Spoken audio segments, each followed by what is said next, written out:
पति ब्रह्मचारी का आने वाला एपिसोड दर्शकों के दिलों को छू लेने वाला है। सीरियल में अब कहानी एक ऐसे मोड़ पर आ चुकी है जहां ईशा ने अपनी आत्मसम्मान की लड़ाई खुद ही लड़ने का फैसला कर लिया है। सुबह की शुरुआत होती है ईशा की तैयारियों से। उसने नई चूड़ियां पहनी है, माथे पर बिंदी है और उसकी आंखों में उम्मीद की एक चमक है। वो अपने कमरे की ओर बढ़ती है और सिंदूर की डिब्बी उठाती है, जो सिर्फ एक रंग नहीं बल्कि उसकी पहचान है, सूरज की पत्नी होने की निशानी। लेकिन तभी दरवाजे पर सूरज खड़ा होता है और सख्त लहजे में कहता है, रुको ईशा, ये तुम क्या करने जा रही हो? ईशा कुछ नहीं बोलती, बस चुपचाप सिंदूर उठाती है।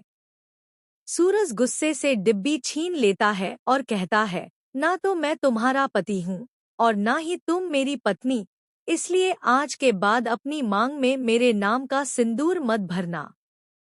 ईशा की आंखें भर आती हैं, पर वो टूटती नहीं। वो ठंडी आवाज में कहती है, अगर सच में मुझसे प्यार नहीं करते तो मेरी आंखों में आंखें डालकर कहो, और अगर नहीं कह सकते तो चुपचाप ये सिंदूर वापस दो, वरना याद रखना सूरज, तुम्हारा ब्रह्मचर्य मैं यहीं इसी वक्त तोड़ दूंगी। घर के सारे लोग ईशा की आवाज सुनकर चौंक जाते हैं। दाइमा और बाकी सदस्य स्तब्ध रह जाते हैं। सूरज एकदम शांत हो जाता है, उसकी आंखों में झिझक साफ दिखाई देती है।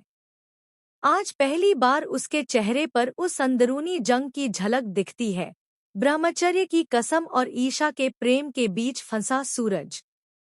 आखिरकार सूरज धीरे से डिब्बी वापस ईशा के हाथ में रख देता है और कहता है, तुम जो कर रही हो वो गलत नहीं है।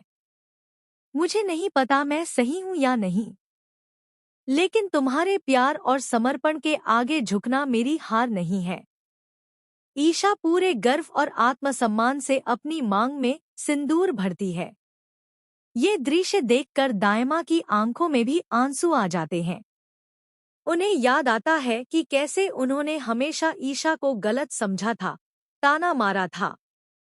और अगले ही दिन दाइमा खुद ईशा के पास आती हैं। अब आगे क्या होगा? क्या दाइमा मांगी माफी? क्या सूरज और ईशा का रिश्ता अब और मजबूत होगा? जानने के लिए देखते रहिए पति ब्रह्मचारी। और दोस्तों, अगर आपको ये कहानी पसंद आई हो तो हमारे चैनल को ज़रूर सब्सक्राइब करें और बेल आइकन दबाना न भूलें, ताकि आप एक भी अपडेट मिस न करें।